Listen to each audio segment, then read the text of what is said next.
Looks like I'm apparently live. I have my stream on. That way I can see. Oh, I can see comments, can't I? Well, so this is a little strange, I should say, that I am uploading on a Monday evening, but I believe and I also know I said we weren't going to do a lot of live streams. Something we used to do on this channel was we would do these just evening hangout chill discussions where we just all hung out, and I kind of stopped doing them, and I wanted to do one today. Sorry, my voice sounds terrible. I have a really bad throat today, like a really, really bad throat.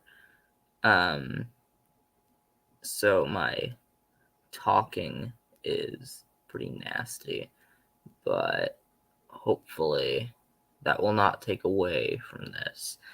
Anyway, also, my computer has been giving me problems all damn day. So, if there are computer issues, that's why. It's because my computer has not been very nice with me today, but yeah, we can talk all things channel-wise, Star Wars, Marvel, Spider-Man versus series, rewrites, pre-writes, general chat. Yeah, you name it.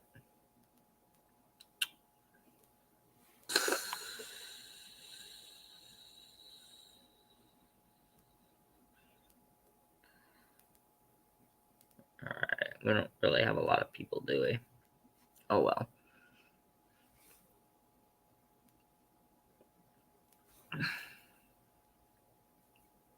So, we're getting a few more people, I'm noticing, but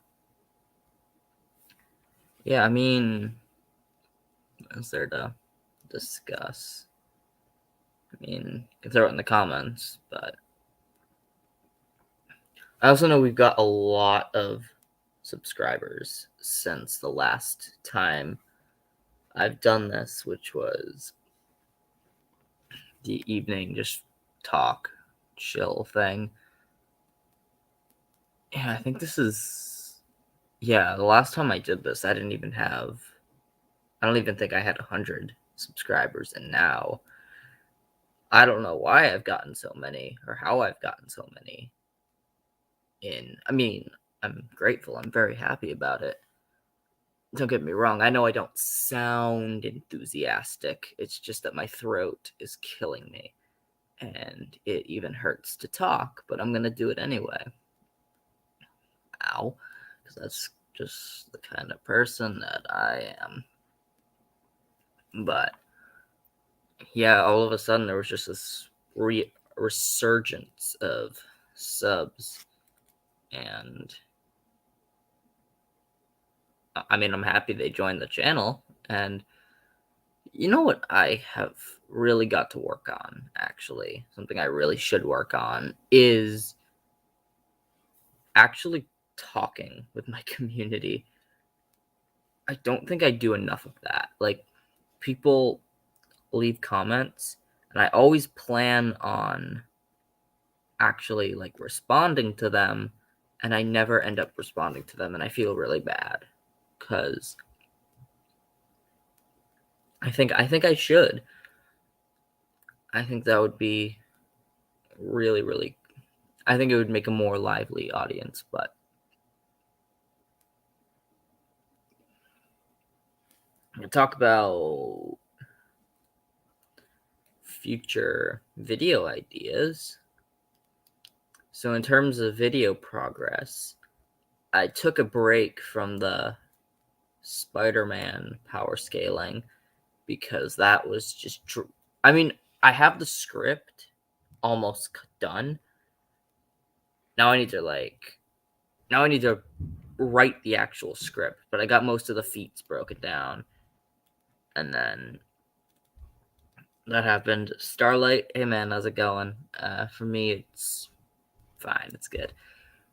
But yeah, the Spider-Man Ultimate Power Scale, all the feats are broken down. I just have to rank them from least fast to fast, or fastest to slowest, or slowest to fastest. That's how it goes. And then write the script, and then get all the video footage back, which that'll take a little while. The Versus series, I made some serious progress on our Avar Chris versus Darth Plagueis video.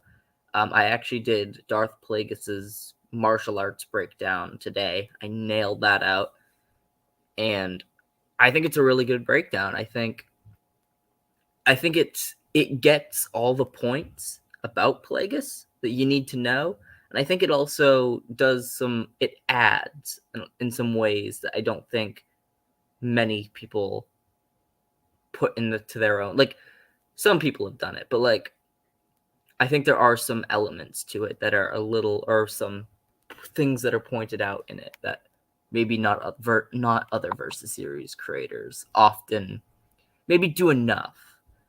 Like, I'll give an example, is most people really just say Plagueis is a 9-man specialist, which I do firmly believe he is, but I think a lot of people also don't mention the fact that his apprentice, Sidious, is a master of all 7 forms of lightsaber combat.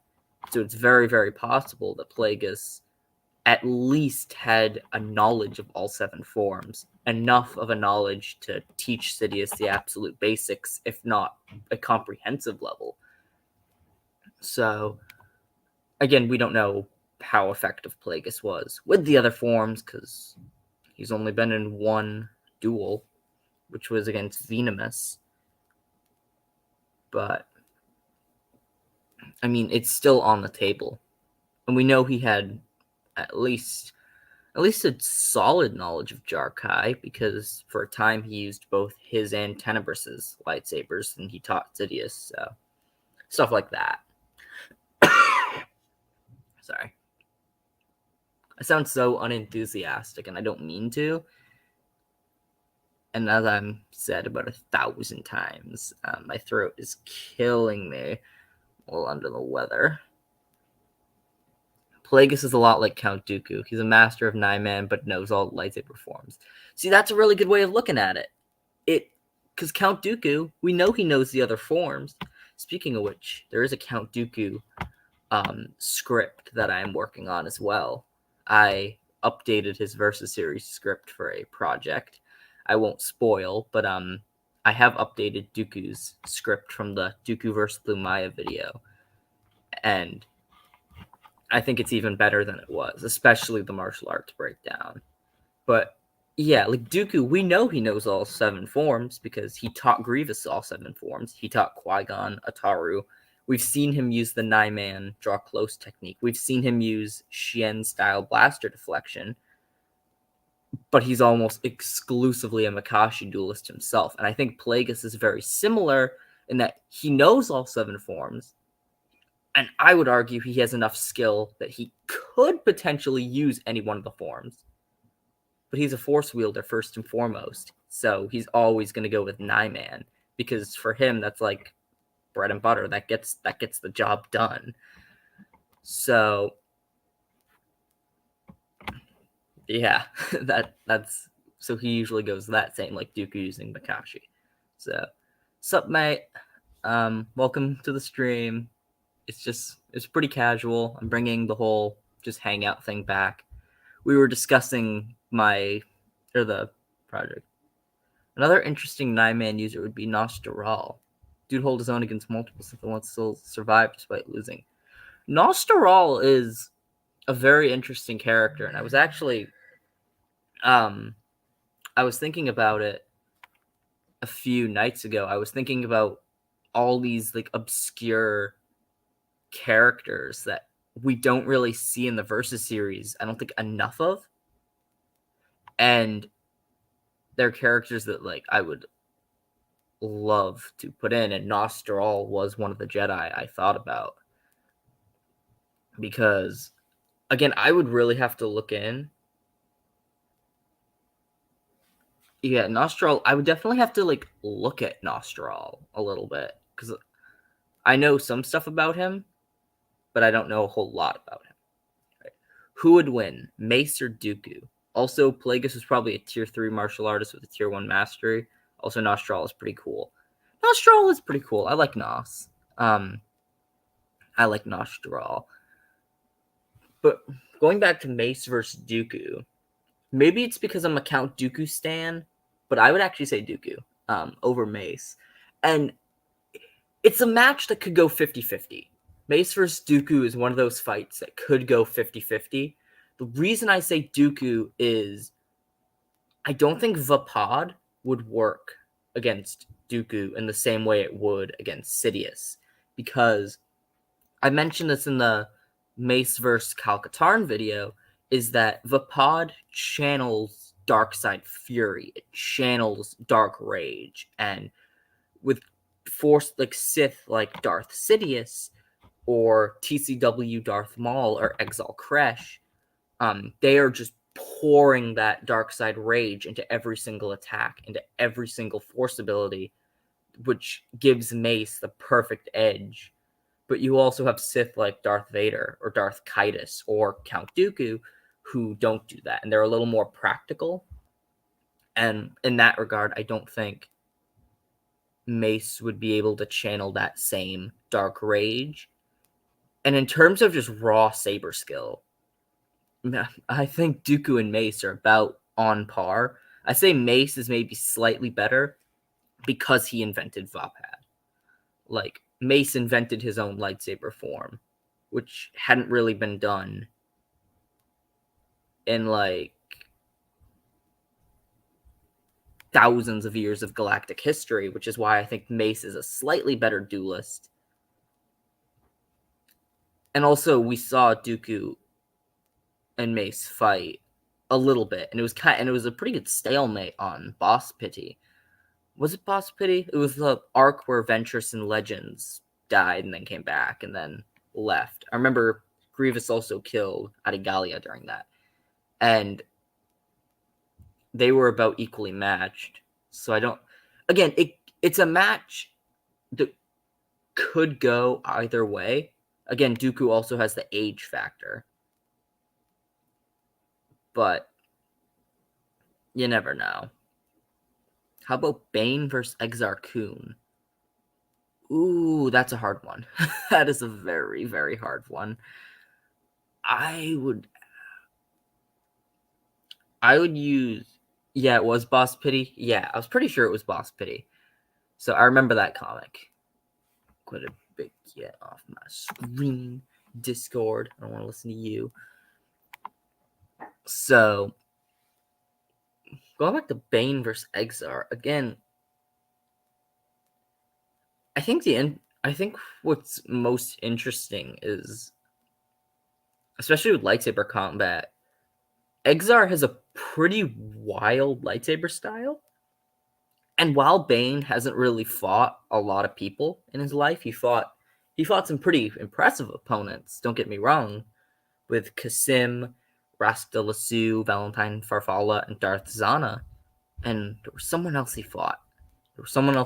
Maybe he fought Zana twice, but I know there were 5 duels. I think it was one of the Jedi, and there was another Jedi with Rasta and Valentine that Bane fought, and I think that's who I'm thinking of. And Exar has just such a radical style, but Bane also fought Rasta Lasso, who was also a pretty wild duelist. So I think Bane at least has some way of fighting. Like, I feel like there's going to be someone who says, like, Exar's style is too radical for Bane. Exar is probably, in my opinion, I think he's more skilled than any of the duelists that we've seen Bane. Oh, yeah, there was Sirak on Korriban. Not Moraband, Korriban. But yeah, I think Exar is in my opinion, I think Exar is more skilled as a lightsaber duelist than anyone Bane ever fought, including Kasim, Zana, Rask de Lasso, Valentine Farfalla. Hopefully we can agree there. Although Kasim and Raskda are pretty good duelists. Exar also has the gauntlets. So, and Bane, but again, Bane also has the raw power. I mean, yes, Sirag. My brain is fried. Again, we also have the scene where Bane could just rip through force defenses like nothing. Like, he didn't have to just subvert force defenses. He could just break right through them, which that's pretty impressive. So, and also Exar's force defenses, they're kind of spotty. Like, Exar can defend, but let's not forget he was also thrown around by Odan in their fight. I feel like if Odan could throw Exar Kun back with telekinesis and breach his defenses, I kind of feel like Bane could too. Like, maybe that's just me. Bane lost to defense fighting style, while Exar could only stalemate strength-based fighting. Well, Exar does have a good chance. And because Exar would understand Bane's style, because he fought Ulik, and they're both Gemso specialists. So Exar would know. He would know Gemso, and he would maybe know how to counter it. Well, I think he would know how to counter it, but him and Ulik were evenly matched when they fought, so again, that's another fight that could have went one way or the other. But I personally lean towards Exar. In the debate of who would win, Ulik versus Exar, I personally say Exar Kun, but Ulik does also have a really good chance. I just think Exar. I think Ulik is underestimated when it comes to force abilities, but I just think Exar overall has more impressive showings than Ulik. That's just my opinion. Bane and Exar would either stalemate each other or the other would win with internal bleeding. They would definitely be in some way stalemated. Like, there's no way that fight would stop. There's literally no way either of them could stomp the other one because they're both just so strong. They're both just so powerful. And I mean, granted, with Rask de Lasso in the Jedi fight on Tython, it was Tython, right? It was Tython. I have to reread Rule of Two. It's been a long time. I would say, again, Bane took a lot of hits during that fight, but he also had the Orbalisk armor, so he had kind of a margin for error. So what would have happened if Bane from Dynasty of Evil had, without the Orbalisk, how well would he have done against those Jedi? Or Rask de Lasso? Like, would he have still tanked those same hits, or did he advance as a duelist enough that he would have been able to defeat them? Which, to be fair, he had a long time between Rule of Two and Dynasty of Evil to improve his saber technique, and by the time of Dynasty of Evil, he definitely did. He has the whole Rainstorm feat where he deflects every single thing of rain, pretty casually, might I add. So, again, that's a fight that could go either way. We know Jin Sarai 1 is going to do the project. And as far as I'm concerned, he's more qualified to give you a verdict on that than I am.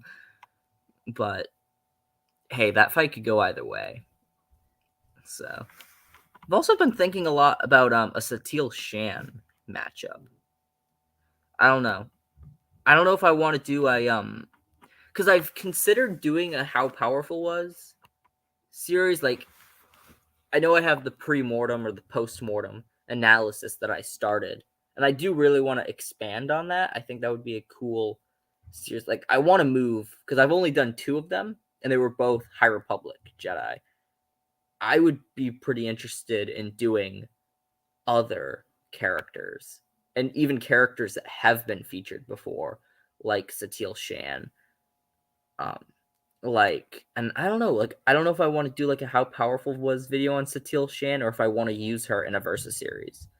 because I was, again, when I was thinking about Nostral, I was thinking about a lot of Jedi and Sith who I don't think are, or maybe a little underestimated. And Satele was one of the characters I was thinking about. Like, she's a lot stronger than I think we give her credit for.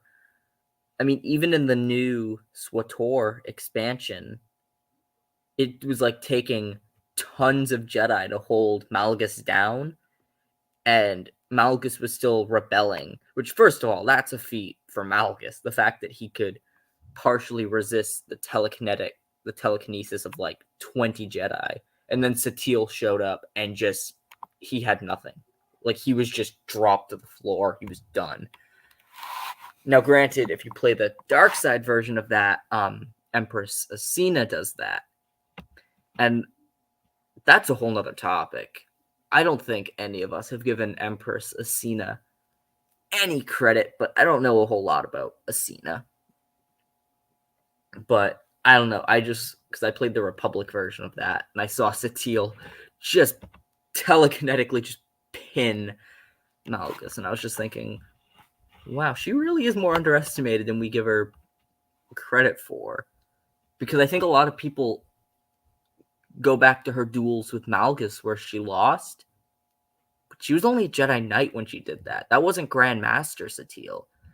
I mean, she stalemated Darth Barris, who is another Sith who is extremely underrated. Darth Barris is so underrated. If you ask me, he's probably one of the most underrated Sith Lords ever, in my opinion.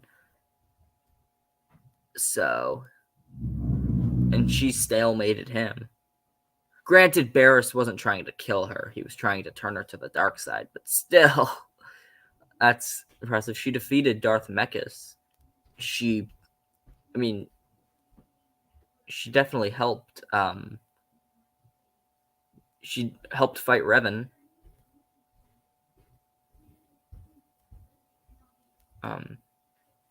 What am I getting on my notifications? Hold on 1 second. I believe we're having an issue. Excuse me. I believe there is a situation I need to... Okay, what is this? I think I'm getting scammed. Like, all these notifications? Hold on, let me get rid of these. Block. Get out of here. There we go. Yeah, we don't want that here. I got some... Terran Malicos versus Kamari Vosa, the Jarkai cult leaders. True there. And Satele is probably equal to the likes of Kaitis and Jaina. I would say closer to Jaina than to Kaitis. And in terms of force power, yes. Maybe as a duelist, I would definitely put Jaina and Kaitis on a higher pedestal.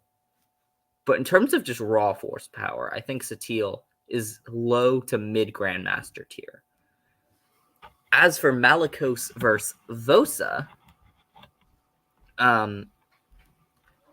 that's actually a pretty interesting one, because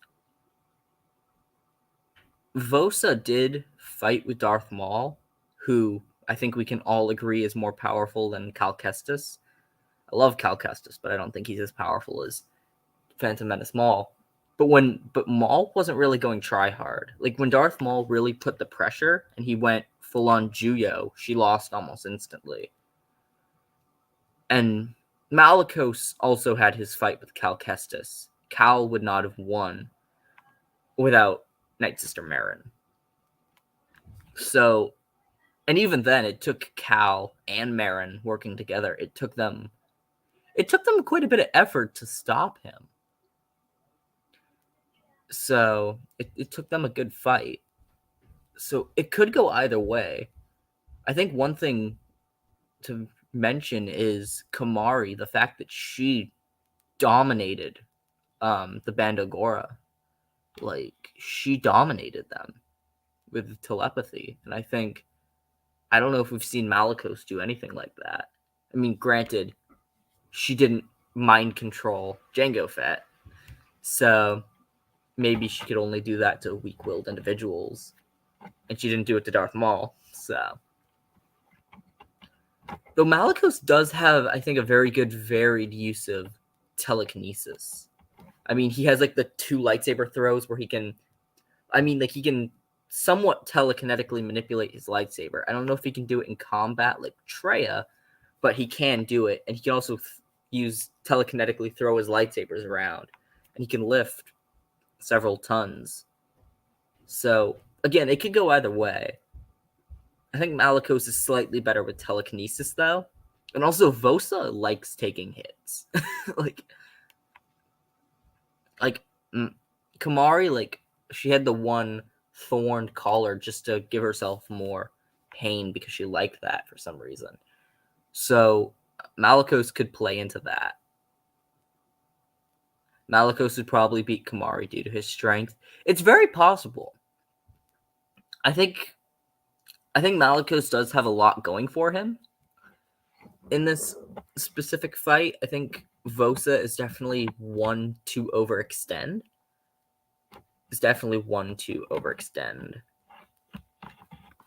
But I also would not underestimate her at the same time. So I'll go with Malicos.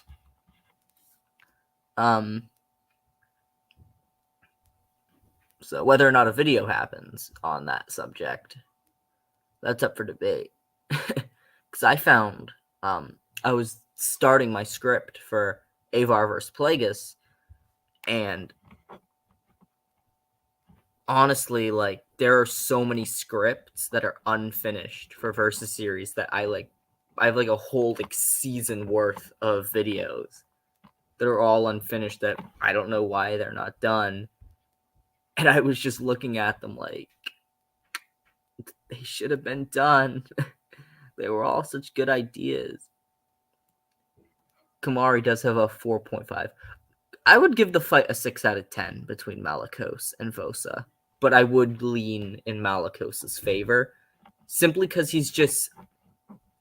Also, we know Malicos also studied Night Sister sorcery, and while he never used it in combat, he does have that knowledge that I don't think Vosa does. So I think Malicos is also a little quicker on the draw, especially with force abilities. Like, I mean, he has so many moves in his boss battle with telekinesis and lightsaber throws and lightsaber combat. The way he implements all those, I think, make him more interesting. Or I think more capable. Because he can switch between lightsaber combat and telekinesis, and then lightsaber throw, and then physical attack. So, and also do not underestimate Cal Kestis or Marin, because, yeah, are they the most powerful force wielders ever? No. But don't underestimate either of them. So, Cal Kestis is pretty capable. I've been dying to give him a versus video, actually.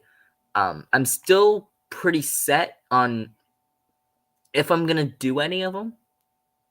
I really do. If I do a Cal Kestis video, I want to put him against Bel Zettifar from the High Republic, because I think both characters are actually really similar in terms of characteristics. The issue with that is that Bel Zettifar does not have a lot of showings. Like, he does not have a lot of showings. He has maybe 3 or 4.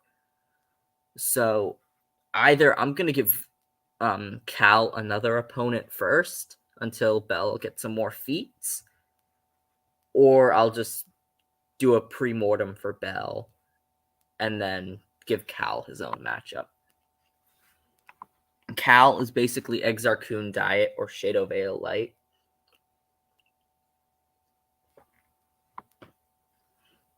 I think I go for the latter more than the former, because I think Shadow Veil Light is a better thing, because, or it's more accurate, because Shadow Veil definitely has like, Shadow Veil, like, he's a really good duelist, but he has like that multi-weapon thing. He has the unique saber staff. He can fight with a single blade.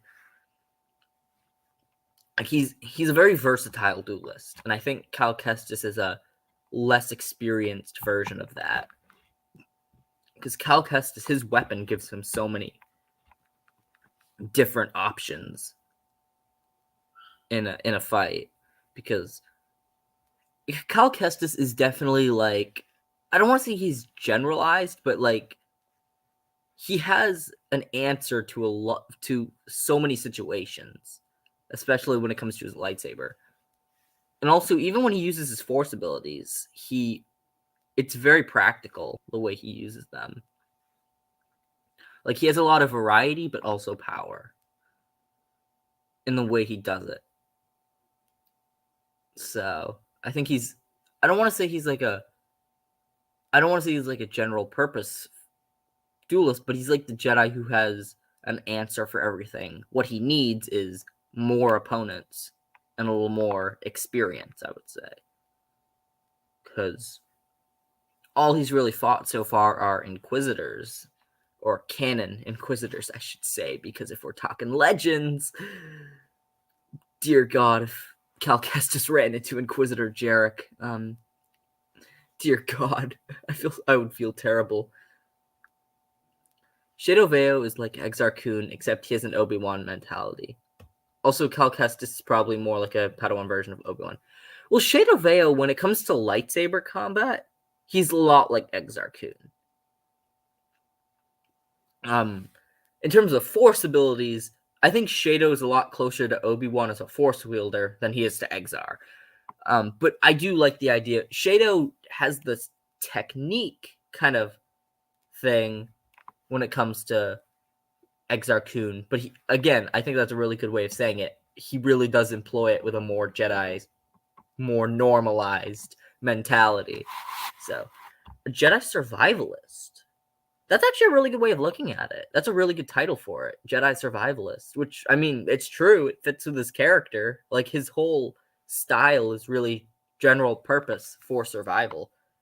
And I would put him high tier 5, personally. I would put him high tier 5. Tier 4, I don't know if I would go that far. I mean, again, there's a difference between a high tier 4 and a low tier 4. But I would definitely put Cal Kestis at high tier 5. Like a very high tier 5. Again, where I would put Padawan Kenobi.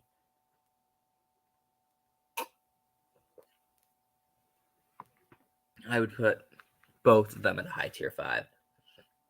I just don't say low tier 4 because a lot of tier 4 Jedi are like Ram Koda and Luminara Unduli and characters like that. And I don't know if Cal goes with them, like Githany or Attack of the Clones, Obi-Wan.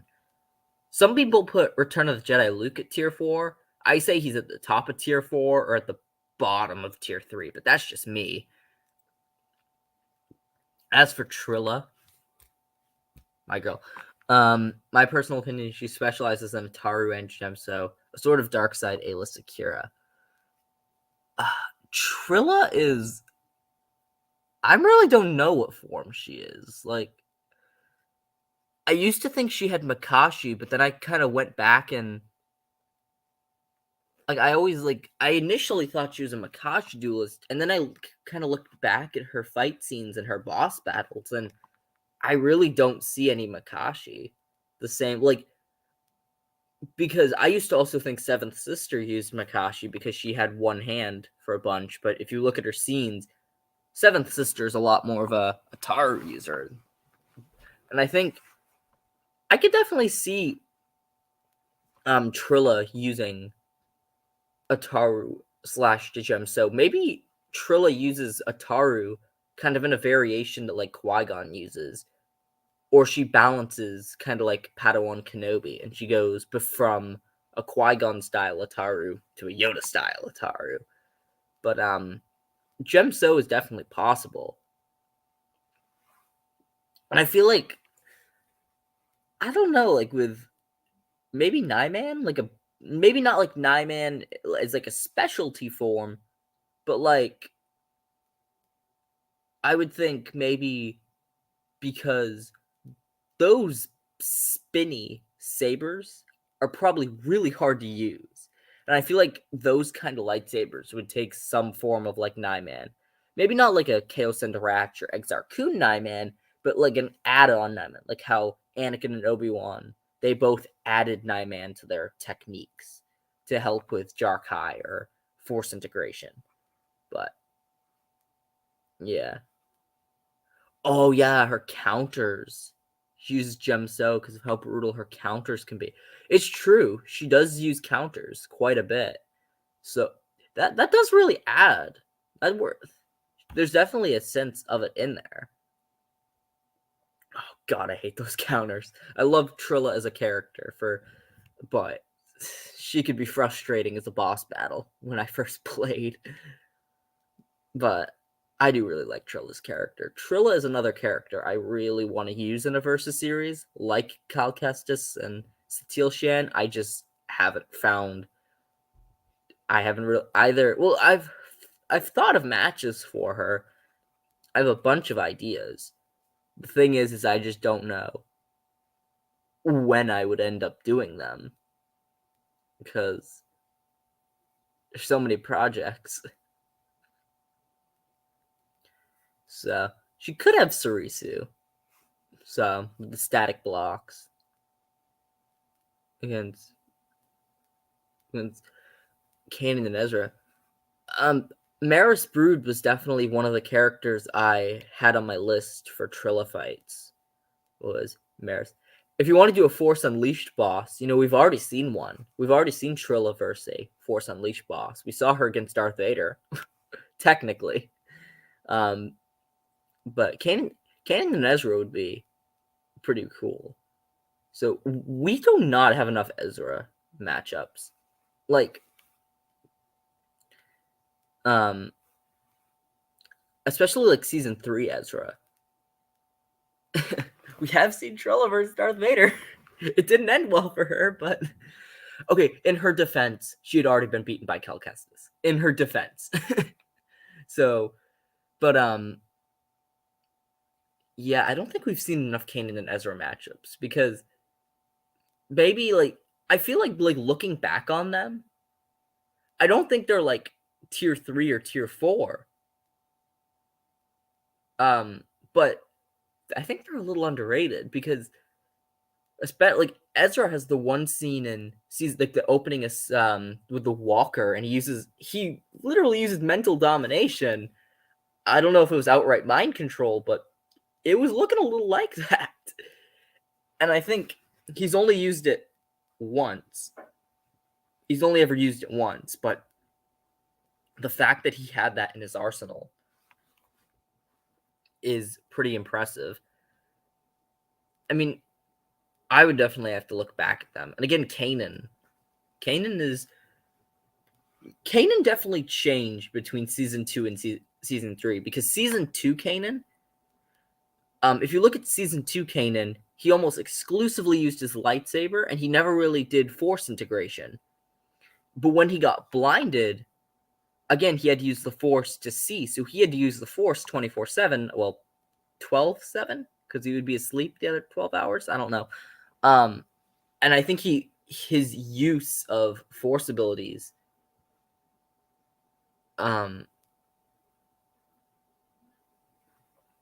yeah, he uses the Force way more.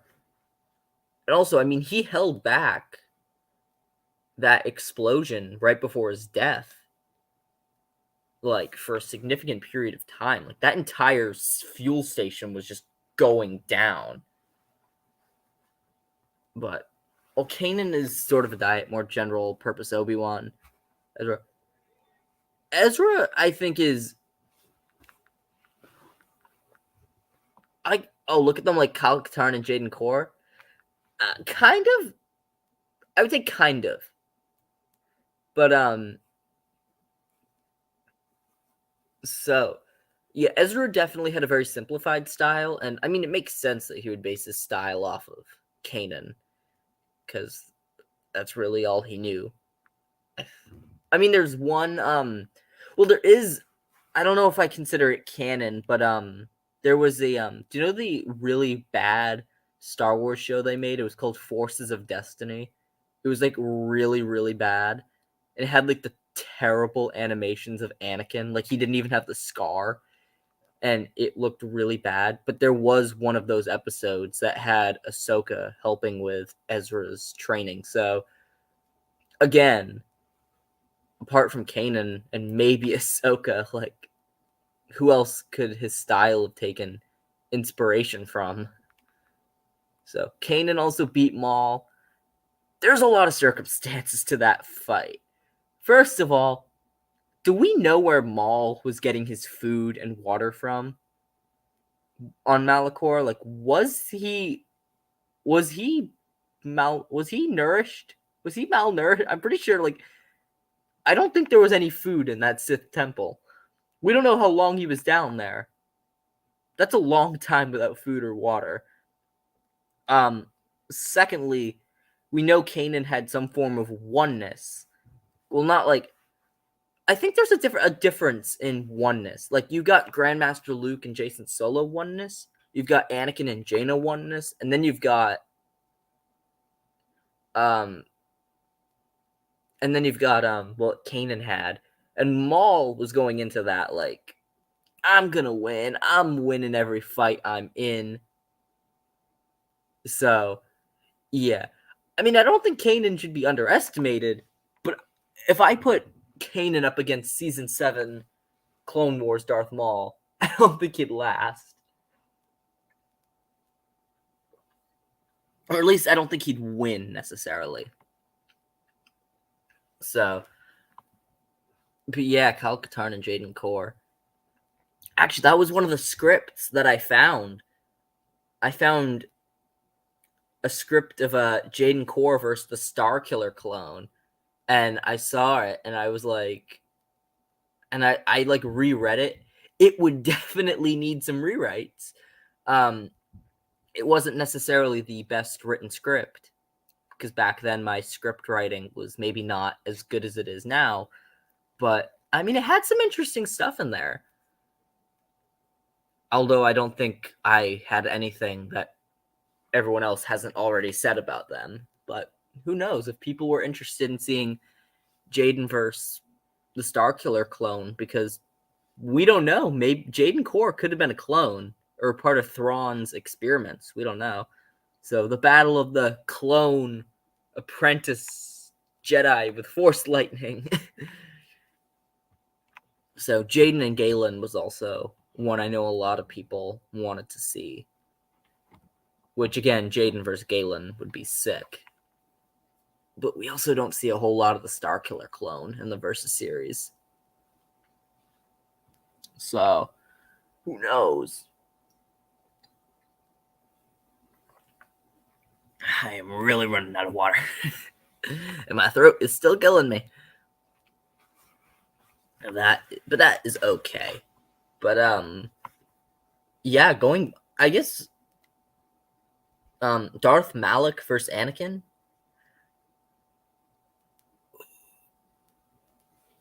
I mean, I'm a Darth Malak stan. I think he's very underrated. But in terms of lightsaber combat, I would go with Anakin.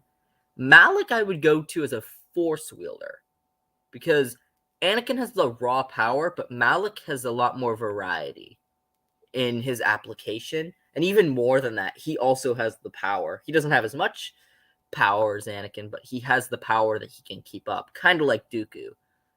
I think the main difference is Malak has a bit of a defense weakness. Little bit of a defense weakness.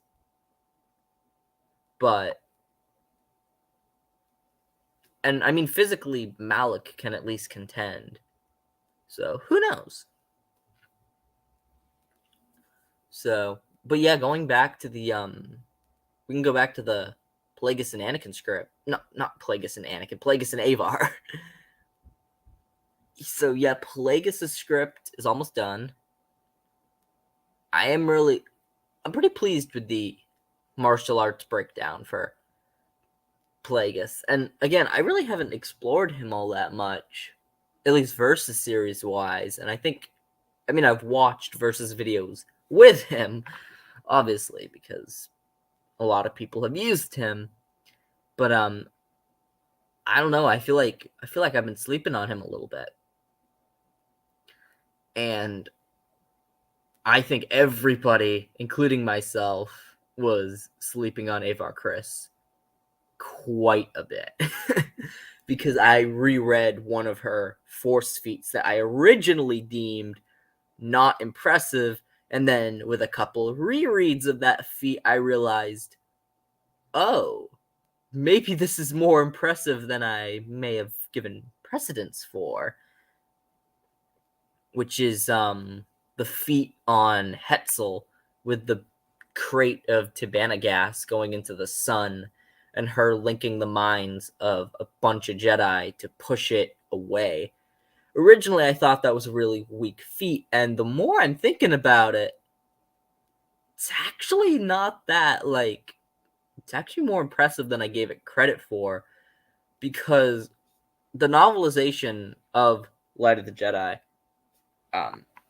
which I'm using, there's a bunch of post-it notes for feats in there, but states that she connected the minds of 53 Jedi in like a battle meditation.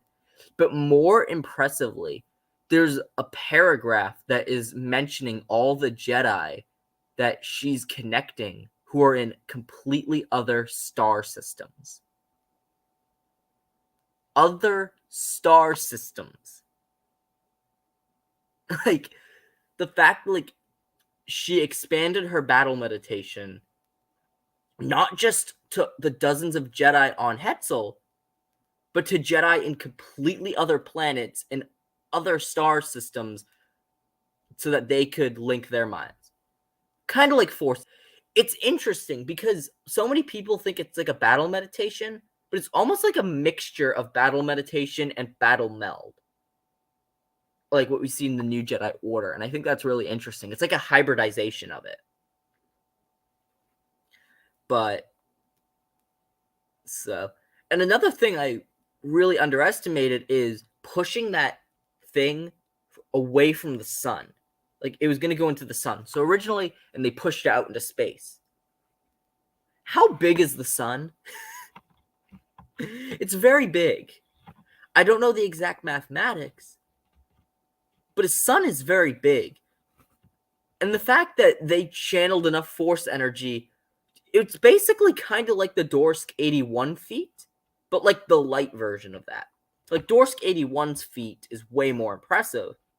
Like 50 times, like 2,000 times more impressive because he pushed an entire fleet of ships away. But it's like the light version of that because it's like a giant thing of Tibanna gas that was just thrown past the sun. And I mean, yeah, she didn't do it single-handedly. She connected the minds of all those Jedi, but I don't know. That to me, that's more impressive than I initially gave credit for. Because originally I said it was a really low-tier feat. I think it's a little more impressive than I gave it credit for. Sidious versus Crate. If we're talking Revenge of the Sith Sidious, I might be inclined to say it could go either way, and maybe even a Crate victory. But if we're talking Return of the Jedi or Dark Empire Sidious, I think it goes to the Emperor of the Galactic Empire. Oh yeah, Crate was an Emperor too. Sidious. I forgot Crate was also temporarily Sith Emperor.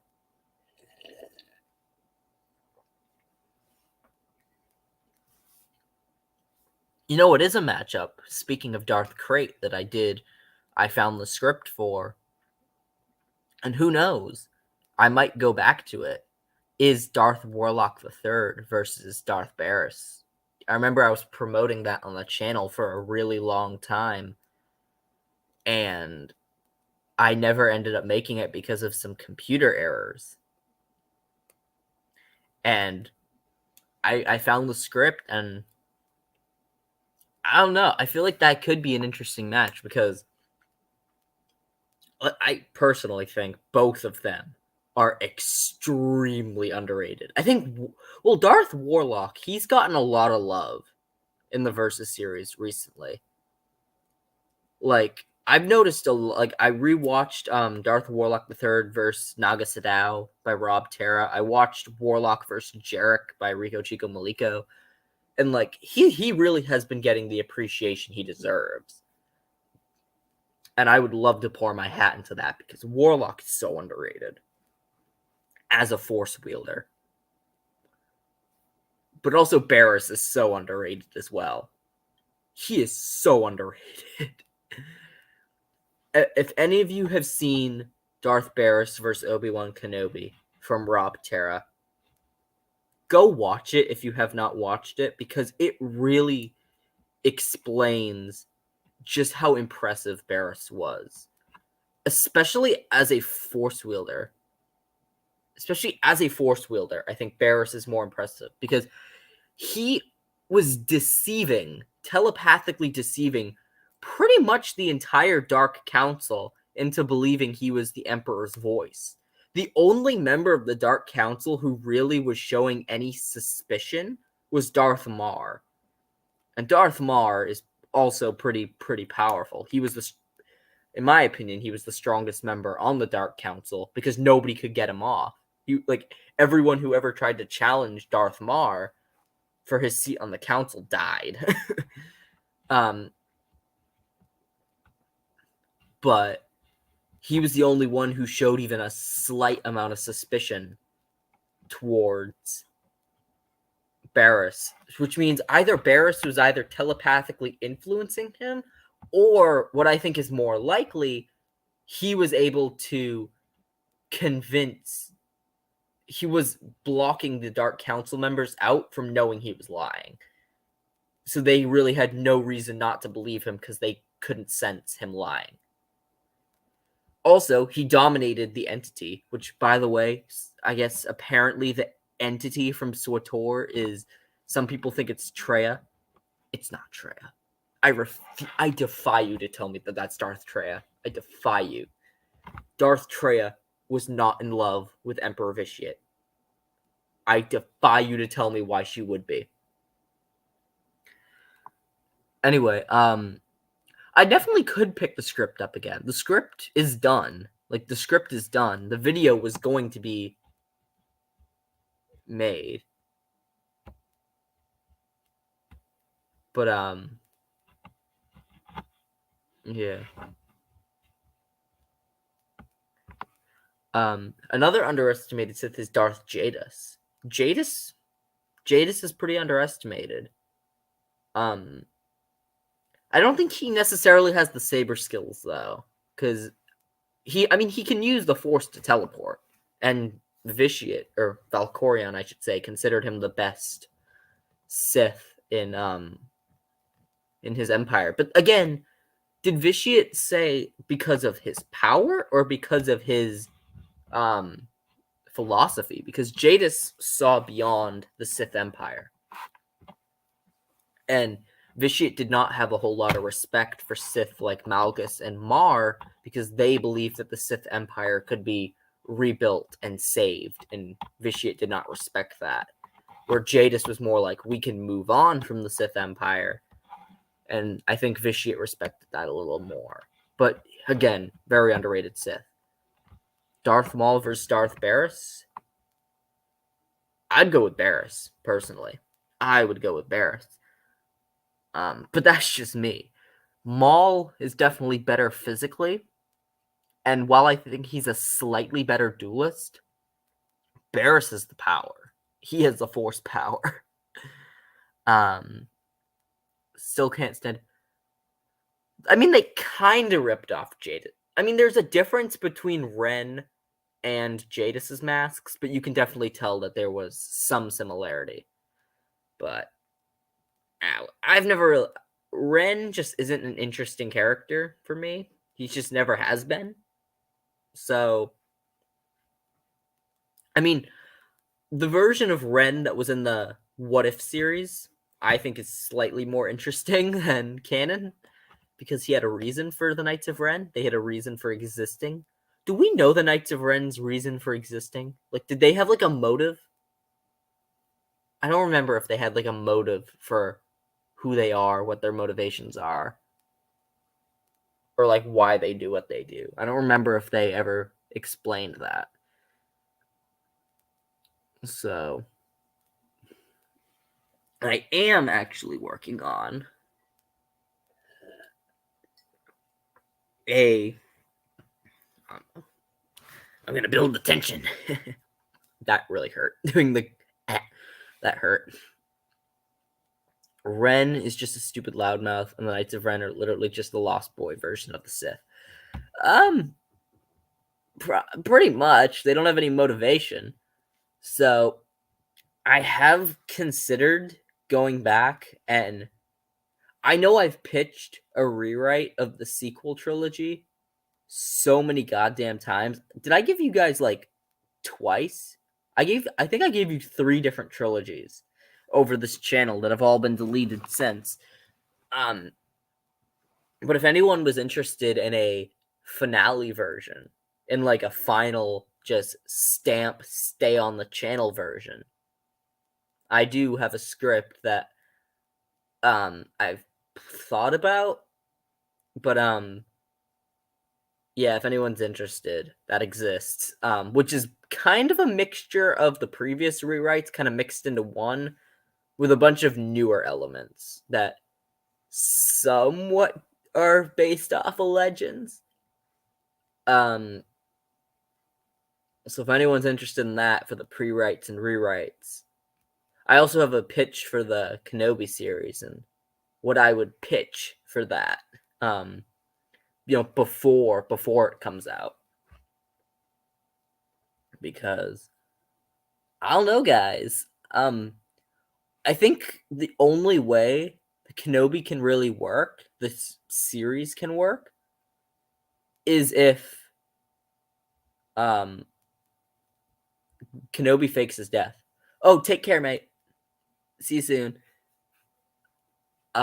If he fakes his death from Vader. Because if he doesn't, then Vader's... And even then, we see in Star Wars Rebels, Vader was still convinced that Kenobi was alive during Star Wars Rebels. Because when he mentions that he sensed Ahsoka, and Palpatine's like, oh yeah, Ahsoka could help lead us to other Jedi, Vader mentions Kenobi. And that show takes place after the Kenobi series, right? So Vader's going to come to the assumption that Kenobi's alive after the events of Kenobi. The only way that show can work is if Kenobi fakes his death and if Vader does not know where Kenobi was chilling. Because if Vader figures out that Kenobi was on Tatooine, even at some point, and even if he thought that Kenobi was dead, he'd obviously go back and check. So it doesn't make a whole lot, so that's really all that really needs, for me, that's what I think needs to happen. So, also, how do we feel about all of the different Inquisitors? Do you think there's too many Inquisitors in the Kenobi series? Because right now there's 4. We've got Grand Inquisitor, we've got the 5th brother, we've got Reva, the 3rd sister, and we've got the unnamed Thalothian Inquisitor, plus Vader. Do you think there's too many?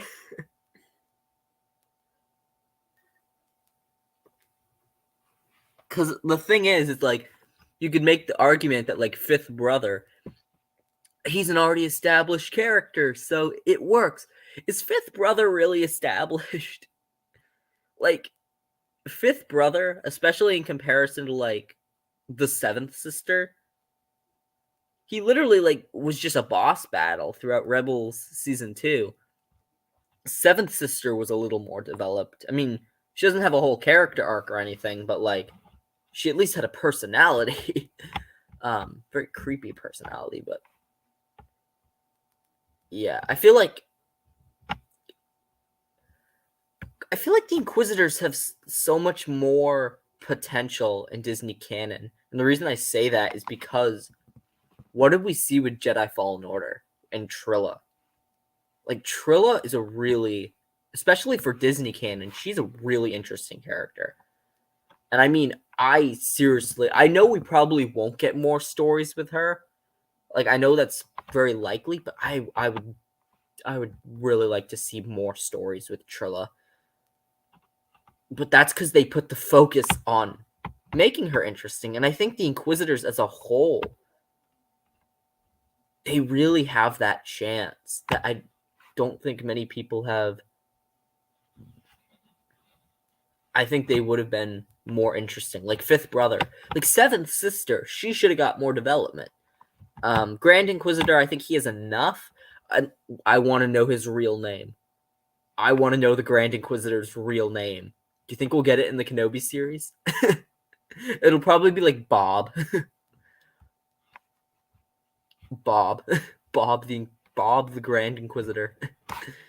Having a solo show on Darth Trilla would be awesome. I don't know if I'd give Trilla a show, but I'd love to see like a comic with her. Or like, you know how they did the Dark Temple, the prequel comic for Fallen Order with Seer and Cordova?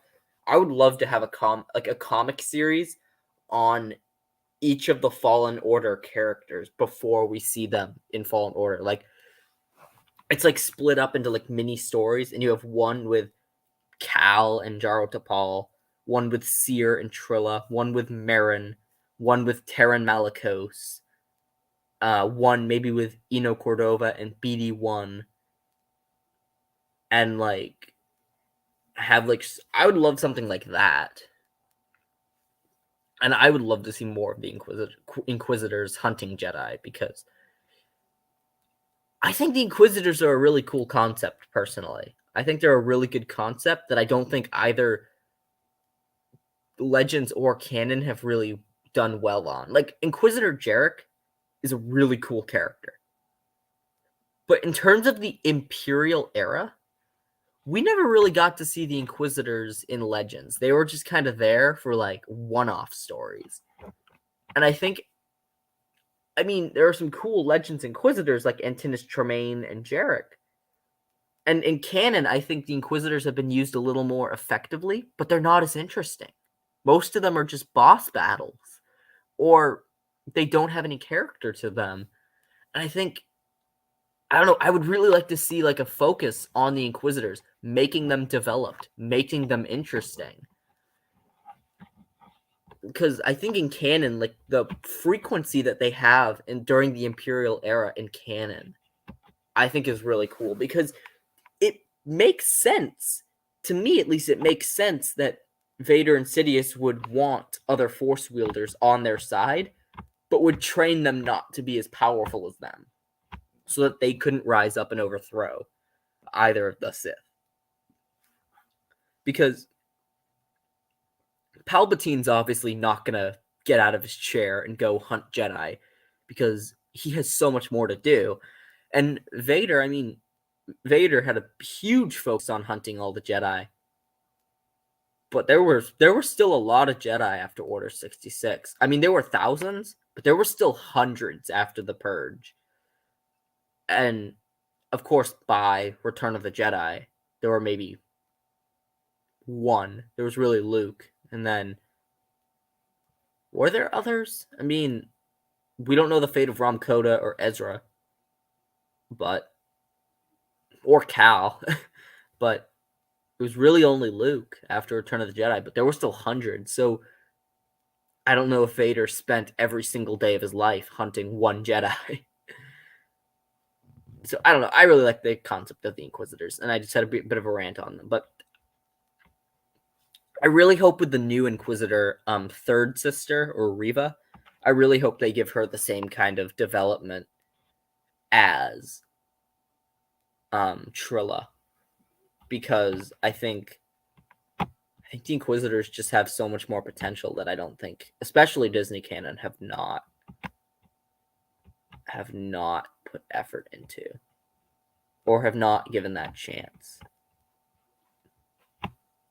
But that's just my opinion. I still love Inquisitor Jarek, though. Inquisitor Jarek is a GOAT villain. I wish we saw more of him in Legends.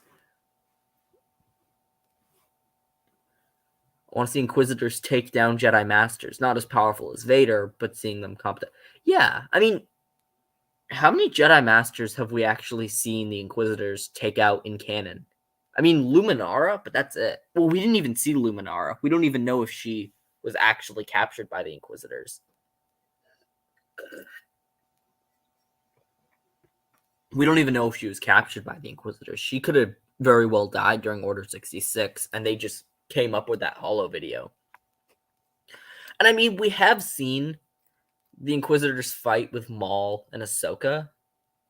But even then, Ahsoka was just a really strong Padawan. Or not really a Jedi anymore. But in rank, she was still a Padawan. But she was just stronger than average for a Padawan. But I mean, apart from that, it was Kanan, Ezra, Cal. Kanan, Ezra, Cal. I mean, we're going to see them fight Kenobi in the Kenobi series. We'll probably see at least one or two of them fight Kenobi. So, also they fought with no, they didn't fight Farron Barr from the Darth Vader comics, and also he was a Padawan. So, Grand Inquisitor fought Jocasta Nu, but again, is Jocasta Nu really that skilled? Because her most impressive feat is fighting and losing to the Grand Inquisitor. Because if we look at her other feats, her only other combat feat is in Legends, when Vader storms the temple, picks her up with telekinesis, and stabs her like that. So, can Jocasta really be that powerful? So yeah, I would like to see the Inquisitors, at least a full-on Jedi Knight, if not a low-tier master. I think would be cool.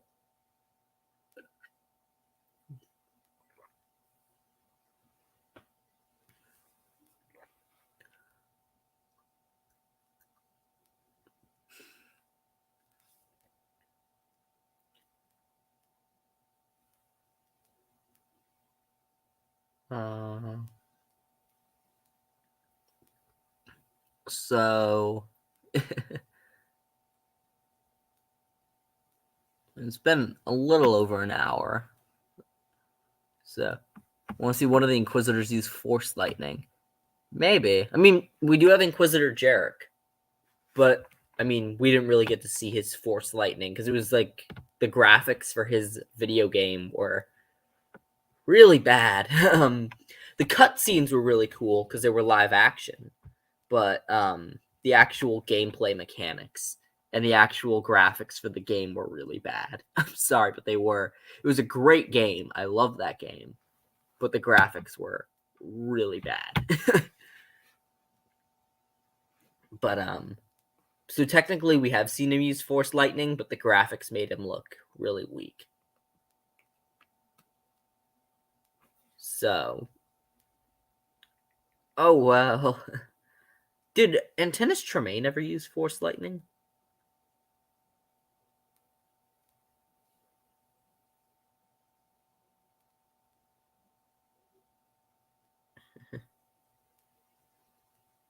Oh, are we getting hacked again? Come on, guys. I do not want you on my stream. Get out of here. Sorry, I am getting some scammers today. And it's not okay.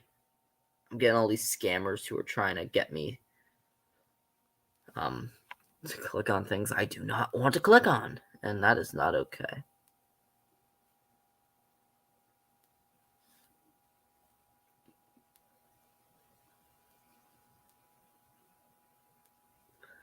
But yeah, it's been a little over an hour. I might end the stream because my throat is murdering me from talking so much. And yeah, I don't really know what else to discuss. So I'll end the stream. We'll probably do more of these if people are interested. But yeah. It's been Demon360 signing off, and I'll see you guys next time. Peace. That's why I end the broadcast. Okay.